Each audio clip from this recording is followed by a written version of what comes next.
Good morning.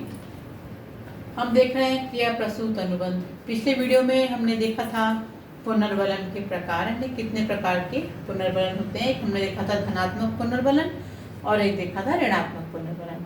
अब हम ये देख रहे हैं जो ये पुनर्वलन है तो ये किस प्रकार से दिया जाना चाहिए। मतलब ये जो क्रिया प्रसूत अनुबंध द्वारा प्राणी को वांछित व्यवहार सिखाने हेतु पुनर्वलन का प्रयोग किस प्रकार से किया जाना चाहिए, यानी सही पुनर्वलन का प्रयोग कैसे करें, यानी कैसे होना चाहिए पुनर्वलन का प्रयोग किस प्रकार से किया जाना चाहिए।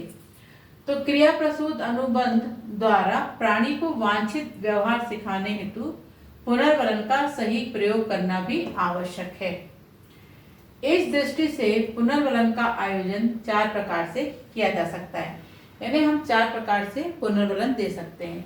पहला है निश्चित अनुपात अनुसूची, दूसरा है निश्चित अंतराल सूची, तीसरा है 100% अनुसूची और चौथा है आंशिक अनुसूची।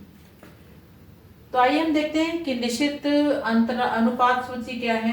तो पहला पॉइंट है निश्चित अनुपात अनुसूची। इस अनुसूची में यह निश्चित करके पुनर्वलन दिया जाता है कि कितनी बार सही अनुक्रिया करने पर पुनर्वलन दिया जाए। मतलब यह निर्धारित किया जाता है कि कितनी बार सही अनुक्रिया करेगा, यानी कितनी सही अनुक्रिया करने के बाद उसको पुनर्वलन दिया जाए। जैसे उदाहरण है, प्रत्येक 5 अनुक्रिया के बाद एक अनुक्रिया पर पुनर्वलन दिया जाए। तो प्रत्येक 5 अनुक्रिया सही करें, उसके बाद एक अनुक्रिया पर पुनर्वलन दिया जाए। तो यह पुनर्वलन क्या कहलाता है? 5:1 का अनुपात कहलाता है। यानी पुनर्वलन यह अनुपात 5 और 1 कहलाता है।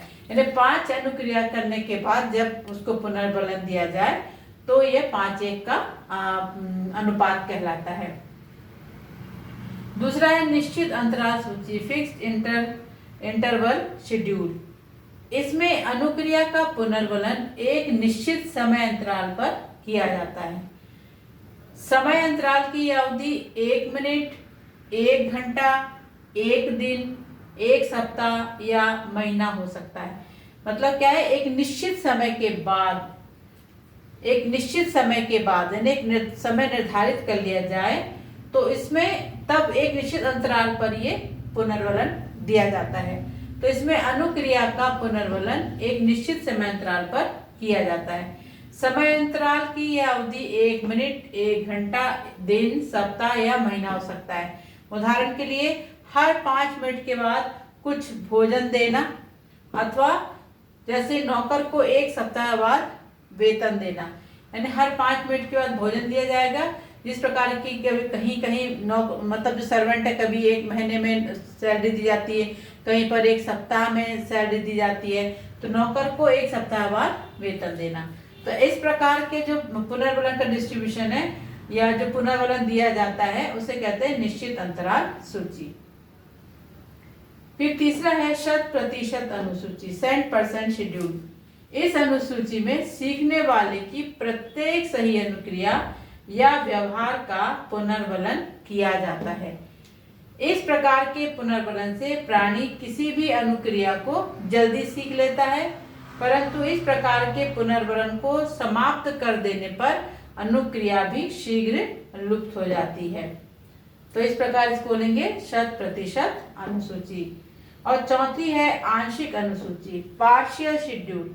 इसमें क्या होता है, किसी भी समय और कितनी भी अनुक्रिया के बाद पुनर्वलन दिया जाता है। इसको हम परिवर्तनशील पुनर्वलन भी कहते हैं। तो इस प्रकार निश्चित अनुपात सूची, निश्चित अंतराल सूची और 100% अनुसूची और आंशिक अनुसूची, 4 प्रकार की ये आयोजन किया गया है ना। 4 प्रकार से पुनर्वलन का आयोजन किया जाता है, जो इस प्रकार है।